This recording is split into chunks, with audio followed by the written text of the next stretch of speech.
ക്രിസ്തുവിൻ്റെ സമാധാനം നിങ്ങളോടുകൂടി ഉണ്ടായിരിക്കട്ടെ. വചനകിരണത്തിലേക്ക് ഏവർക്കും സ്വാഗതം. ബോബി ജോസ് കട്ടിക്കാട് അച്ഛൻ്റെ സഞ്ചാരിയുടെ ദൈവം എന്ന പുസ്തകത്തിൽ പറയുന്നൊരു കഥയുണ്ട്.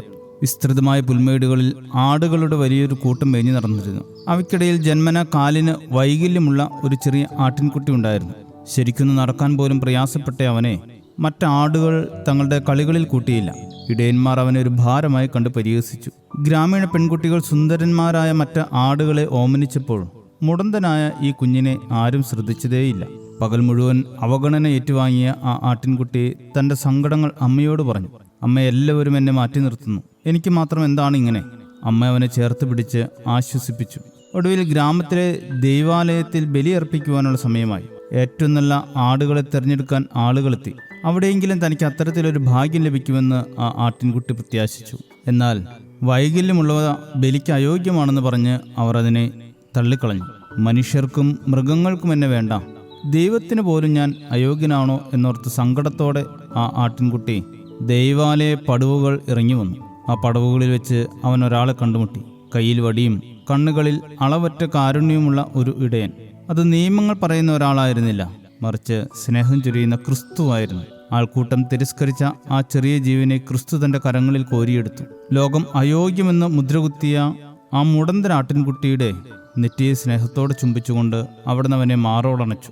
ആ നിമിഷം ആട്ടിൻകുട്ടി തൻ്റെ വൈകല്യങ്ങളെ മറന്നു. താൻ ലോകത്തിലെ ഏറ്റവും ഭാഗ്യവാനായ ജീവിയാണെന്ന് അവൻ തിരിച്ചറിഞ്ഞു. ഈ ലോകം ഒരാളുടെ വൈകല്യങ്ങൾ കണ്ടവരെ തള്ളിക്കളഞ്ഞേക്കാം, എന്നാൽ ദൈവം ആരെയും ഉപേക്ഷിക്കുന്നില്ല. ദൈവം ലോകത്തിൽ ഭോഷന്മാരായവരെ തിരഞ്ഞെടുത്തു. ജ്ഞാനികളെ ലജ്ജിപ്പിപ്പാൻ തന്നെ ദൈവം ലോകത്തിൽ ബലഹീനരായവരെ തിരഞ്ഞെടുത്തു, ബലമുള്ളവരെ ലജ്ജിപ്പിപ്പാൻ തന്നെ എന്ന് 1 കൊരിന്ത്യർ 1:27 പറയുന്നു.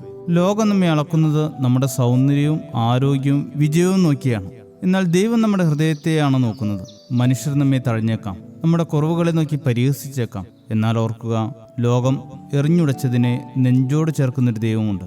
നമ്മുടെ കുറവുകളോ വൈകല്യങ്ങളോ പരാജയങ്ങളോ ദൈവത്തിന് നമ്മെ സ്നേഹിക്കുന്നതിന് തടസ്സമല്ല. എല്ലാവരും ഉപേക്ഷിക്കുന്നിടത്താണ് ദൈവം കാത്തു നിൽക്കുന്നത്. അവിടുന്ന് നമ്മെ നമ്മുടെ പേര് ചൊല്ലി വിളിക്കുന്നു, സ്നേഹത്തോടെ ചേർത്ത് പിടിക്കുന്നു. ആ സ്നേഹവാനായ ഇടയനിൽ നമുക്കും ആശ്രയം കണ്ടെത്താം. ശുഭദിനം നേരുന്നു. ദൈവം അനുഗ്രഹിക്കട്ടെ. ലോകത്തിൻ ദൃഷ്ടിയിൽ ഞാൻ ഒരു ഭോഷനായി തോന്നിയാലും ദൈവത്തിൻ ദൃഷ്ടിയിൽ ഞാൻ എന്നും ശ്രേഷ്ഠനായി മാറിടുന്നു. ലോകത്തിൻ ദൃഷ്ടിയിൽ ഞാൻ ഒരു ഭോഷനായി തോന്നിയാലും ദൈവത്തിൻ ദൃഷ്ടിയിൽ ഞാൻ എന്നും ശ്രേഷ്ഠനായി മാറിടുന്നു. അബ്രഹാമിൻ ദൈവം, ഇസഹാക്കിൻ ദൈവം, യാക്കോബിൻ ദൈവം എന്നും കൂടെയുള്ളതാൽ, അബ്രഹാമിൻ ദൈവം, ഇസഹാക്കിൻ ദൈവം, യാക്കോബിൻ ദൈവം എന്നും കൂടെയുള്ളതാൽ, സിയോൻ യാത്രയതിൽ മനമേ